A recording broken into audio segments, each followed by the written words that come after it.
satu aja Ustadz, saya tuh waktu mulai kerja itu dinasehati. Ya pengen lihat dari sisi agama. Nek atimu resik, nyambut gawemu enteng. Nah, itu kira-kira gimana konsep dalam beragama Ustadz? Matur nuwun. Ya hati bersih itu ya tidak nuruti nafsu gitu. Di tempat kerja kan kalau hati kamu tidak bersih, ngelihat orang yang gajinya lebih tinggi, wah nggak enak jadi saya, enak jadi itu. Gitu. Lama-lama melihat orang yang cantik, nggak enak jadi saya, istri saya jelek itu cantik. Gitu.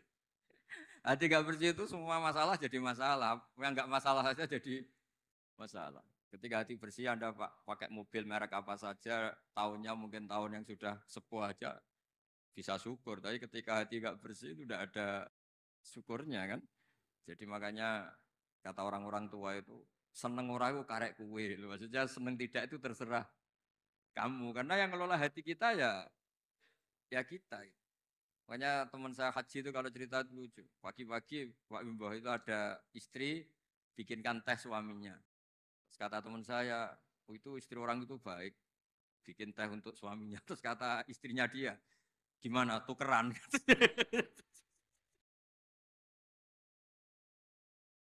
Ya sama, nanti kalau kamu di tempat kerja tidak baik ya melihat pimpinan iri, melihat atasan iri, melihat orang cantik iri, melihat orang yang lebih mapan iri itu kan tidak ada selesainya itu. Ya makanya kata syukur itu segala-galanya menurut saya tadi kata ya syukur itu segala-galanya. Orang bisa asik apa saja itu karena bersyukur itu sudah yang lainnya enggak itu. Makanya ya semuanya bersyukur. Enggak ada solusinya di luar itu. Makanya solusinya syukur.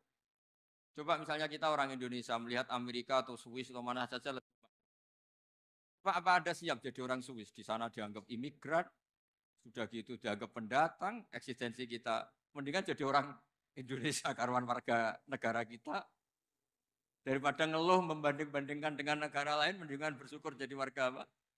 Indonesia karena Anda disuruh jadi warga negara sana juga gak siap gitu. Udah gitu wajahnya dipertanyakan, ini wajah Swiss apa Solo?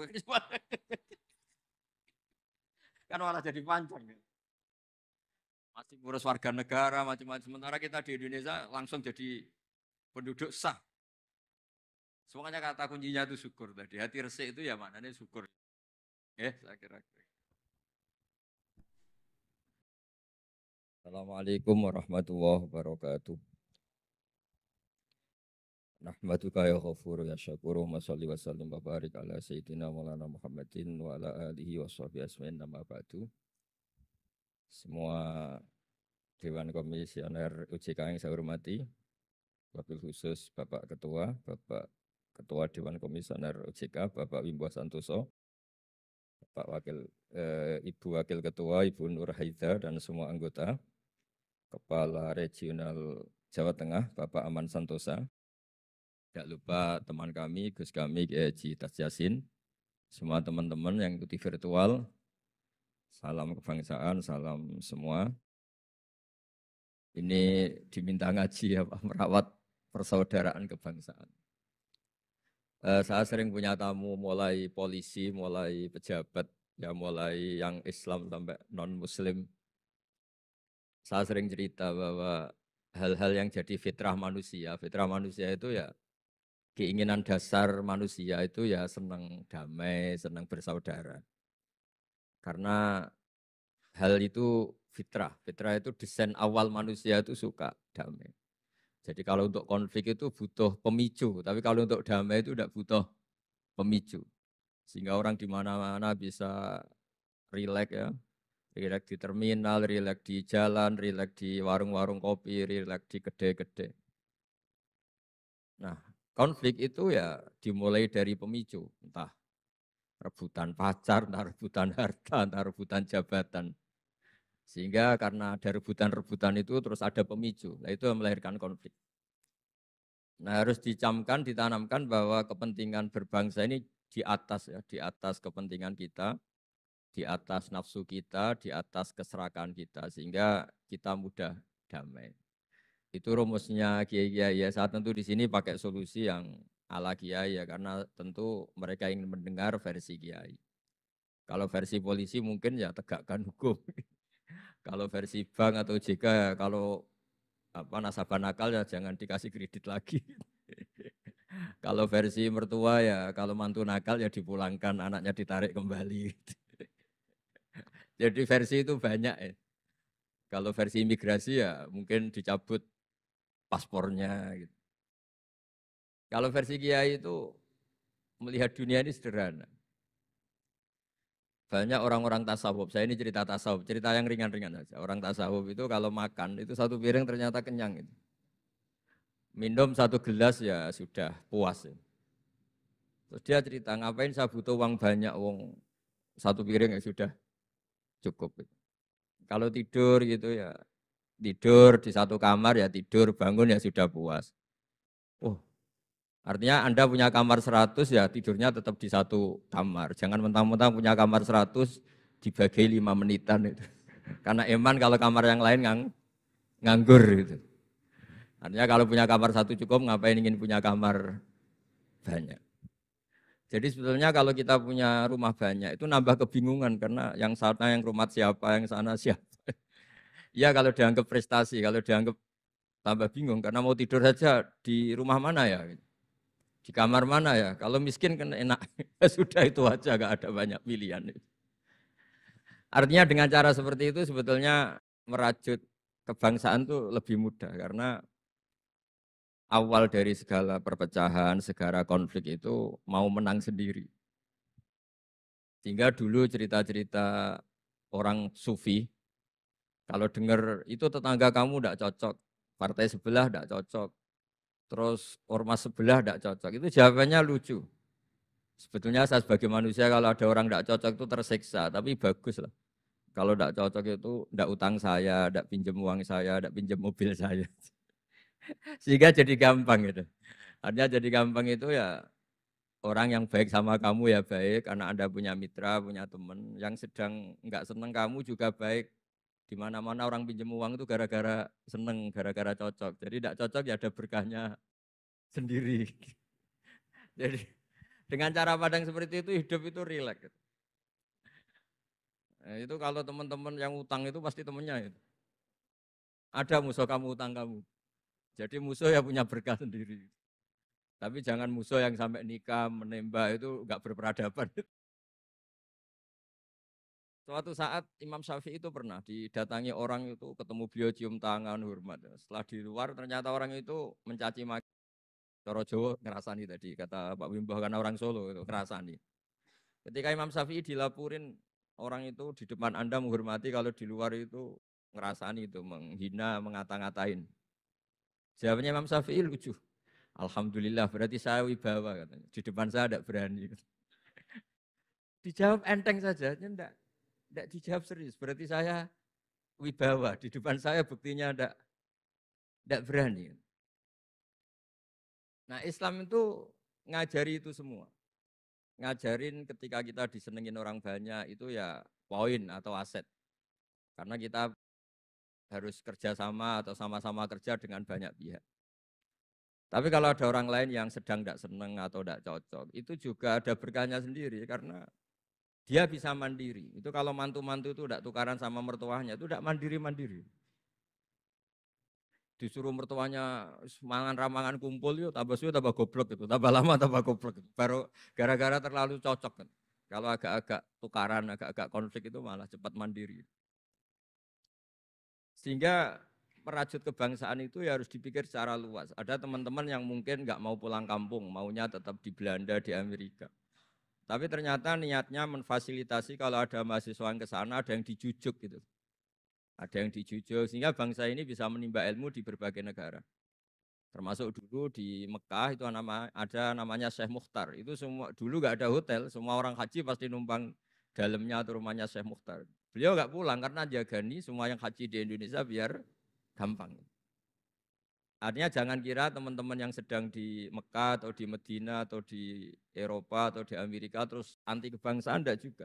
Ternyata mereka bisa memfasilitasi kita saat kita di sana. Wawasan kebangsaannya juga hanya menjadi fasilitator atau menjadi mediasi atau jadi sarana kalau ada teman-teman ke sana.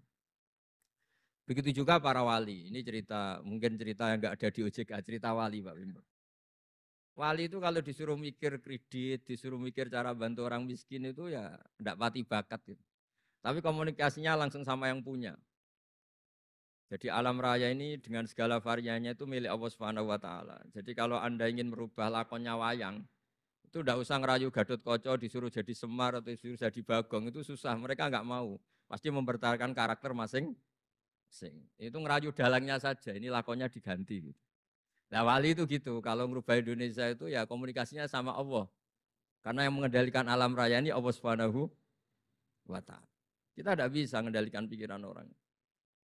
Sering ada orang itu, ini cerita yang ringan-ringan saja, tapi barokahnya cerita ini nanti gampang merajut persaudaraan. Bapak itu, bapak saya, Kiai Haji Nur Salim, itu paling suka itu sama orang yang agak sombong. Sombong itu ya ketua RT sudah bangganya Masya Allah. Dia punya motor satu sudah kayak orang paling kaya di dunia. Punya istri yang sebetulnya ada cantik, ya dia ngira istrinya itu paling cantik di dunia. Dia agak ganteng yang merasa paling ganteng di dunia. Saya dulu ya iskal itu janggal. Kenapa sih kok seneng kancanan orang sombong? Ternyata orang sombong itu orang yang paling gampang syukur. Orang gampang syukur. Tapi kalau ketemu orang yang kelihatannya sopan, apa saya hanya RT, apa saya hanya di OJK, saya ada menteri saya ada presiden. Presiden merasanya presiden di negara ketiga, dunia ketiga, bukan presiden superpower. Ketemu orang-orang yang tidak pernah puas itu kesannya tawadhu, ternyata pasnya itu tidak pernah puas, tidak pernah syukur. Lah yang sombong ternyata tidak sombong, dia gampang syukur. Ketua RT aja sudah merasa kayak presiden. Hanya pegawai OJK aja sudah merasa bangga, padahal dibuat suruhan Pak Simbol.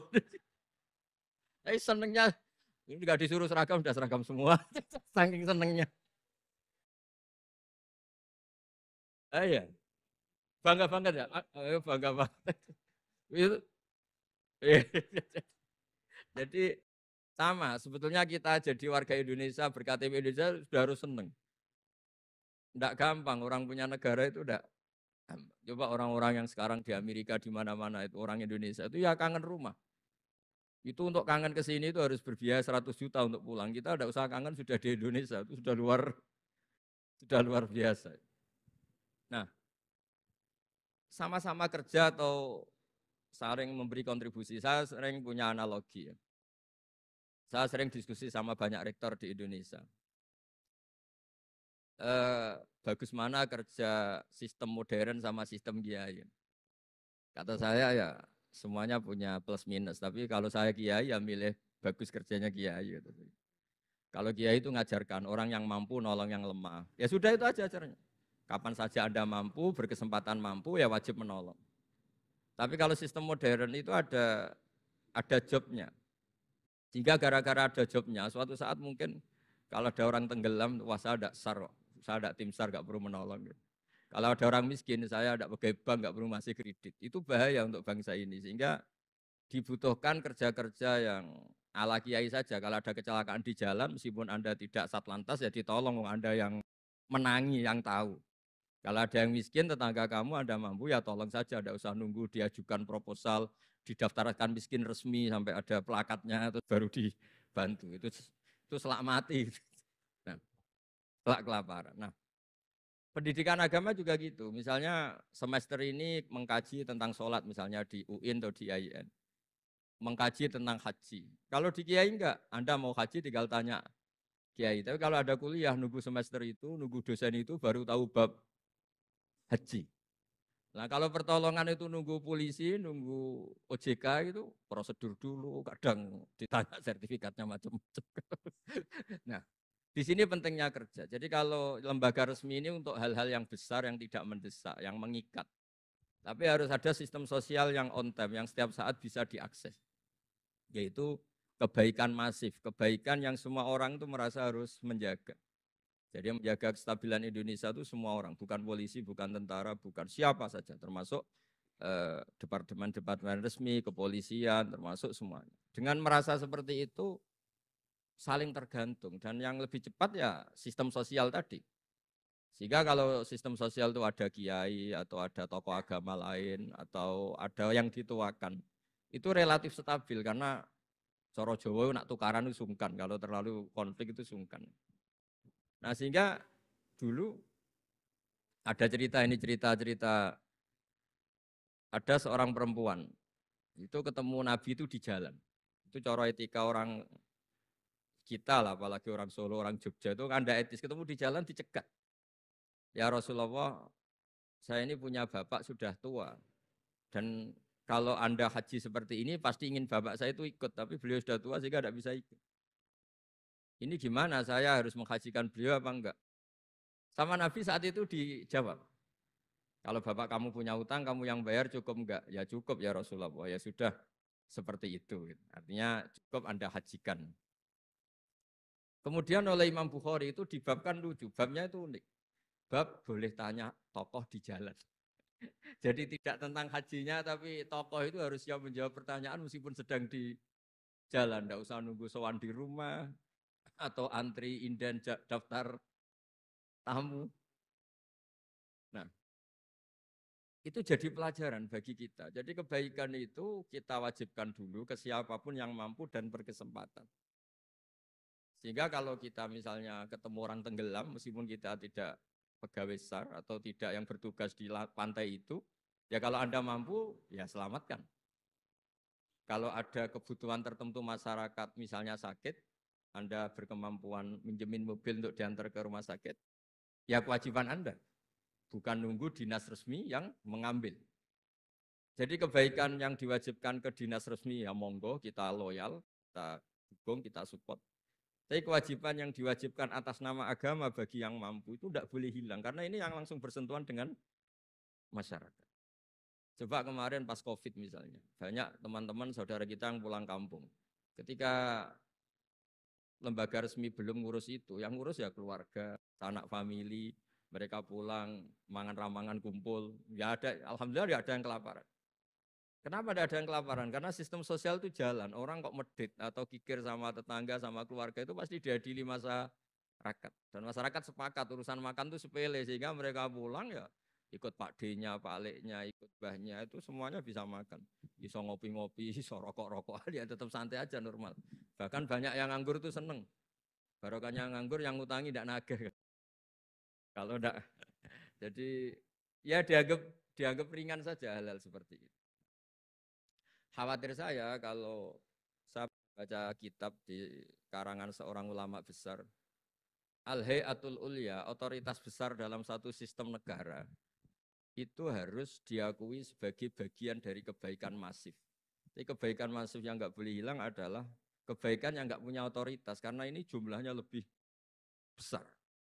Ya tadi misalnya kecelakaan di jalan itu kan enggak bisa kebetulan ada mobil patroli atau mobilnya Satlantas atau lembaga resmi tertentu yang nangani kecelakaan. Yang nangani ya orang-orang di jalan yang menangi itu terus diantar ke rumah sakit atau ngabari keluarganya.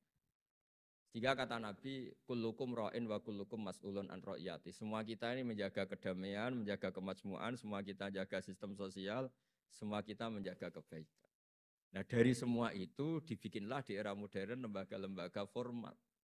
Tapi jangan juga lembaga formal menghilangkan sistem fitrah manusia tadi yang fitrahnya ingin baik dan itu ada di mana-mana dan kapan saja. Dan Allah kalau menciptakan sesuatu itu pasti luar biasa. Saya sering ditanya sama orang-orang, Gus gunanya Indonesia seneng cangkruk itu apa? Anggap aja itu tim SAR paling on time katanya. Itu kalau ada orang bingung, yang ditanya pertama ya orang-orang nganggur di pertigaan. Ini rumahnya mana? Kalau ada orang bingung yang nanya itu. Kalau ada orang kecelakaan yang nolong ya. Artinya sistem sosial yang sudah ada itu nggak boleh diambil alih lembaga. Karena kalau itu iya, kita kekurangan kekuatan apa? Sosial. Jadi ini penting saya utarakan supaya kebaikan-kebaikan bersama ini saling melengkapi, bukan saling mengadu. Saya sering guyonan begini, kalau ada rapat ketahanan pangan, yang rapat itu merasa superior karena punya rumus yang luar biasa. Tapi apa artinya rumus itu kalau petani nggak mau nanam padi? Petani itu tidak usah rapat, tapi nanam padi itu otomatis jaga ketahanan apa? Pangan. Sistem sosial juga sama. Di kampung itu kalau ada orang jahat atau sinis, itu pasti nggak punya teman. Monggo Gus Yasin ini rawuh. Ini alhamdulillah Gus Yasin rawuh. Monggo.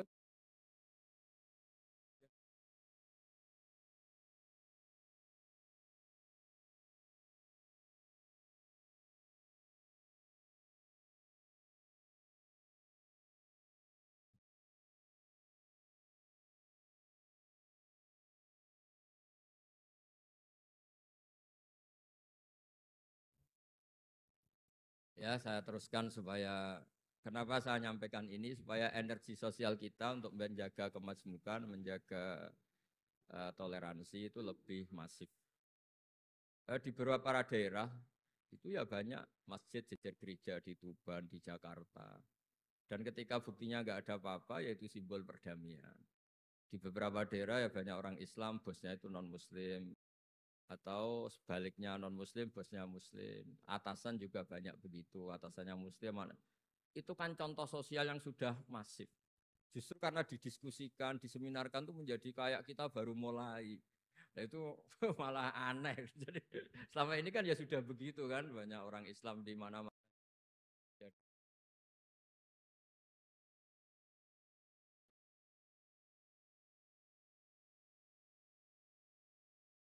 Karena didiskusikan tuh menjadi kayak kita ini yang punya rumus, kayak kita yang pencetus. Padahal sistem sosial kita sudah sedemikian harmonis, sudah sedemikian. Tahanan pangan juga sama. Ketika belum ada rapat darurat pangan, apa petani yang lugu-lugu yang nanam padi. Barokahnya itu stok padi itu mereka melahirkan sistem kerja yang nggak punya ladang, kerja di yang punya ladang. Dan kalau itu didolimi atau nggak digaji, ada embargo sosial, terus tidak mau kerja di situ. Sehingga yang nggak baik juga akan baik karena dipaksa oleh sistem sosial. Jadi sebelum ditangkap polisi karena tidak baik, itu sudah diadili sosial, itu diadili hukum sosial. Nah, hal-hal seperti ini harus jadi perangkat bersama untuk menjaga kebaikan bersama. Makanya saya sering bilang sistem sosial itu segala-galanya. Di antara sistem sosial itu adalah lembaga resmi. Jangan dibalik, lembaga resmi itu menata sistem sosial. Belum ada lembaga resmi itu sudah ada sistem sosial. Sehingga sebelum ada negara ini, kiai-kiai atau tokoh agama yang lain ya urun rembuk untuk mengusir penjajah, untuk memberi makan tentara yang berjuang di kampung-kampung, dikasih ketela, dikasih apa saja lah yang bisa mereka bertahan hidup. Nah, ini penting diutarakan supaya semua masyarakat itu merasa bahwa mereka ikut dan harus merawat negara ini. Kullukum ra'in wa kullukum mas'ulun an ra'iyati. Semua kalian adalah penjaga dan semua kalian dimintai tanggung jawab Allah, kontribusi Anda terhadap bangsa ini, terhadap komunitas Anda, terhadap sistem sosial Anda. Sehingga kemudian terus jalan. Lah dimulainya dari mana? Kata Nabi, dimulai dari keluarga Anda. Sehingga semua orang nggak lempar tanggung jawab. Kalau anak saya miskin ya salah saya.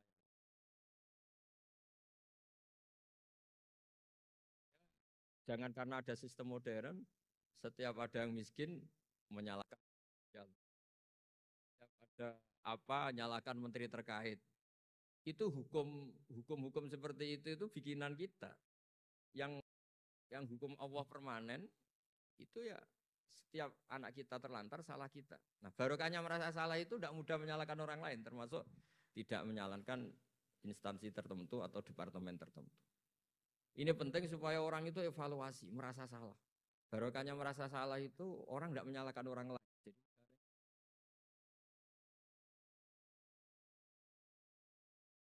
apa baiknya agama ini? Jadi kalau berdoa disuruh mulai dengan Robbana Dzolamna apa?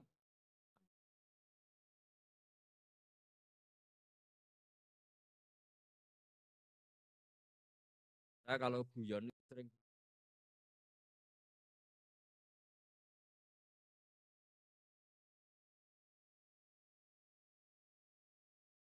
miskin tahu-tahu jadi bupati atau gubernur.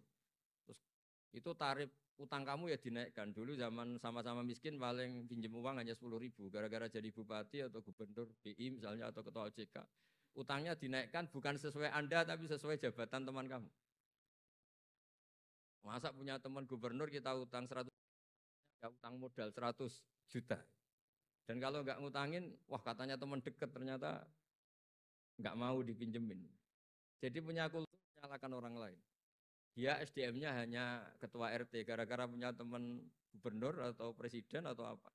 Inginnya ya lebih tinggi lagi. Jadi bukan dasar kapasitas dia tapi kapasitas temannya. Itu juga bagian dari kesalahan yang kita ciptakan. Sehingga agama mengatur orang.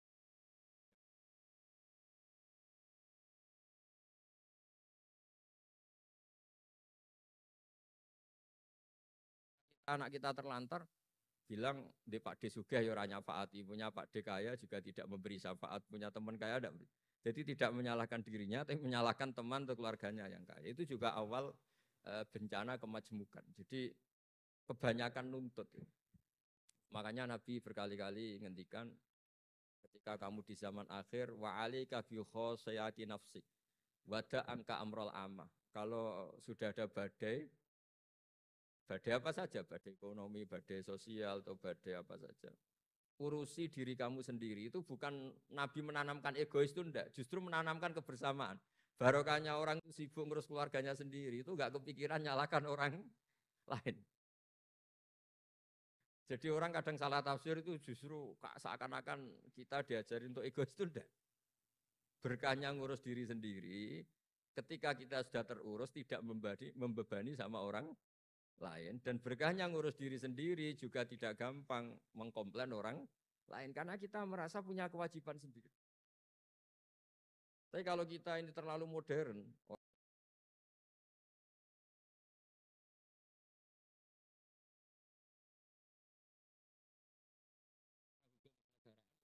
mereka berkewajiban tugas itu. Tapi kalau itu untuk alasan menyalahkan, semangat kita menyalahkan. Dan agama itu tidak mengajari seperti itu. Agama itu mengajari Rabbana dzulamna anfusana, ya Allah, saya ini merasa mendolimi diri sendiri. Nah dengan seperti itu enak cara hukum sosial kayak tadi. Ketika Allah menciptakan orang tidak suka kita kadang ya Allah salah saya apa kok sampai orang tidak cocok saya. Kamu lupa Allah mendesain orang tidak cocok kamu supaya ada utang kamu, tidak ganggu kamu, barokahnya tidak cocok itu tidak minta uang kamu. Nah itu yang saya ingin ditiru. Jadi perilaku ulama-ulama besar kayak Imam Syafi'i itu kalau tadi berkali-kali saya ngomong, ya Aba Abdillah, panggilannya Imam Syafi'i, ya Aba Abdillah, orang itu tidak cocok kamu. Ya baguslah dia merdekakan saya, dia tidak akan pinjam uang saya, tidak pinjam mobil saya, tidak akan ganggu saya, tidak cocok. Kalau dia hajatan juga tidak ngundang kamu, jadi tidak cocok itu ya barokahnya ya banyak. Nah kenapa banyak kiai tidak dimintai rembukan masyarakat padahal dituakan? Karena kalau semuanya minta rembukan kiai itu disarankan mondok semua. Padahal barokahnya negara ini ya ada yang kuliah, ada yang jadi polisi, ada yang jadi tentara. Kalau rembukan semua sama kiai disarankan mondok semua. Nanti yang jadi polisi siapa, yang jadi dokter siapa. Nah barokahnya kadang-kadang kiai ditinggalkan, nggak diajak rembukan itu ya varian-varian profesi itu banyak. Kiainya juga ada harus tersinggung. Ya, bisa seperti itu ya biasa. Jadi apa kemajmukan, menjaga kemajmukan itu dimulai dari semua orang merasa berkewajiban menjaga perdamaian ini, menjaga keharmonisan ini. Tentu dimulai dari merasa wajib pada dirinya. Ini penting supaya tidak ingin menyalahkan orang lain atau terbersit menyalahkan orang. Terus kedua, bahagia dengan dirinya. Misalnya orang yang paling miskin di Indonesia. Itu ternyata tadi saya utarakan, saya punya kitab-kitab tasawuf banyak. Itu lucu dan jadi gampang hidup. Misalnya dia miskin makan satu piring kenyang. Kenapa saya harus korupsi? Kenapa saya harus mencuri? Wong makan satu piring. Dia menghitung.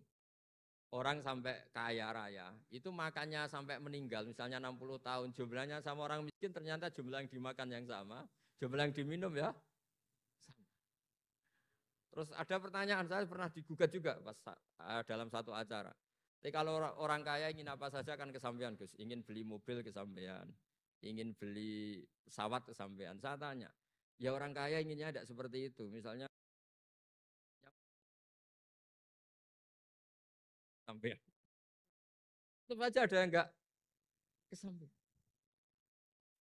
Kadang-kadang, wah enak jadi anaknya presiden, anaknya gubernur, apa saja kesampaian. Banyak juga anaknya presiden mungkin ingin anaknya jadi presiden ya Gak kesampaian. Anaknya kiai ingin anaknya jadi kiai ya tidak kesampaian. Mungkin anaknya jenderal, anaknya ingin jadi jenderal. Nah dia nyontohkannya kan, wah kalau jadi orang kaya itu enak, ingin makan di apa saja kesampaian. Masa orang kaya seleranya hanya ingin apa? Makan. Artinya ada saja yang enggak sama. Jadi Raja Arab Saudi, ada aja yang enggak kesampaian. Mungkin bayangkannya ya tidak ada yang demo, tidak ada yang komplain, semua anak yang diinginkan putra mahkota. Jadi ya tidak gampang kesampaian. Nah, kemudian dia berpikir lagi. Saya ulang lagi ya, dia berpikir lagi si orang miskin tadi. Misalnya dia ke hutan atau ke gunung, wah enak jadi bupati, gubernur, apa-apa difasilitasi negara. Terus dia mikir, tapi mereka punya atasan. Ditegur atasannya takut, diatur atasannya takut. Kok enak saya nggak punya apa? Atasan. Tapi intinya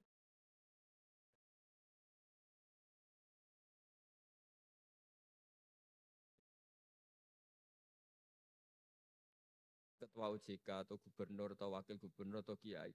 Nikmat tertinggi itu karena melakukan perintahnya Allah Subhanahu wa taala. Kita disuruh jaga Indonesia, disuruh jaga. Nikmatnya itu subjektif sepihak. Kita puas kalau ingin seperti yang kita inginkan. Itu enggak akan ada puasnya karena nafsu kita itu kalau guyonan orang-orang tasawuf, kamu dikasih dunia seisinya dan lipatannya, tamak kamu atau keinginan kamu itu tidak akan tercapaikan, tidak akan terpuaskan. Karena manusia itu ya sudah nggak ada batasannya. Makanya kalau guyonnya dulu kan ada orang tirakat, kalau megang apa saja jadi emas. Dia bayangkan jadi kaya, jadi top. Ternyata pertama dia megang saka rumahnya, tiang rumahnya jadi emas. Habis itu megang apa lagi jadi emas. Lama-lama megang nasi jadi emas, megang minum jadi emas. Akhirnya dia nggak bisa makan karena dia ingin semua yang dipegang jadi emas. Pas kecapean megang-megang, dia ingin makan, yang dipegang juga jadi emas. Ya akhirnya kan jadi bingung gitu, karena nggak kesampaian kan. Dia kesampaiannya jadi emas, ternyata kebutuhan dasar dia ingin makan malah nggak kesampaian karena yang dimegang jadi emas. Jadi itu kan contoh. Sejahtera juga sama. Anda bayangkan misalnya kalau punya mobil, punya uang tabungan, punya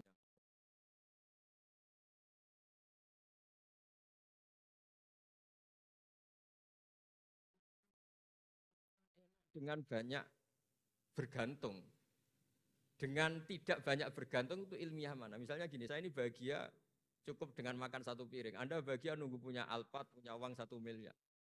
Lu menggantungkan kebahagiaan dengan banyak sesuatu yang Anda belum miliki itu sudah satu kebodohan kalau orang tasawuf.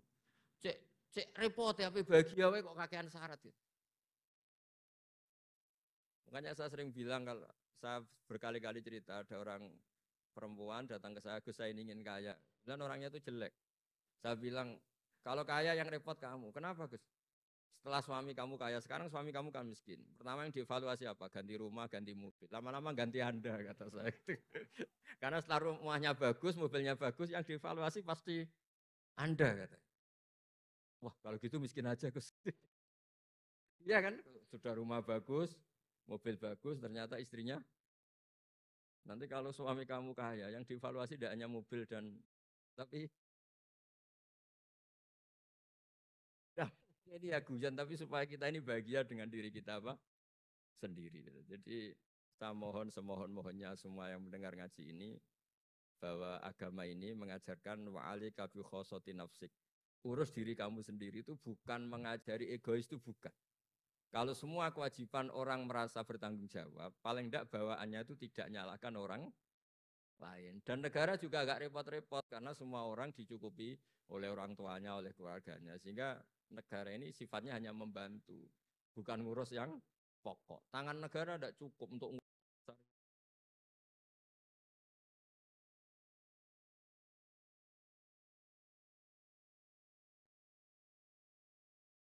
atas komunitasnya, terus negara fasilitasi itu semua. Insya Allah menjadi baldatun thayyibatu wa rabbun ghafur. Saya kira demikian, semoga bermanfaat.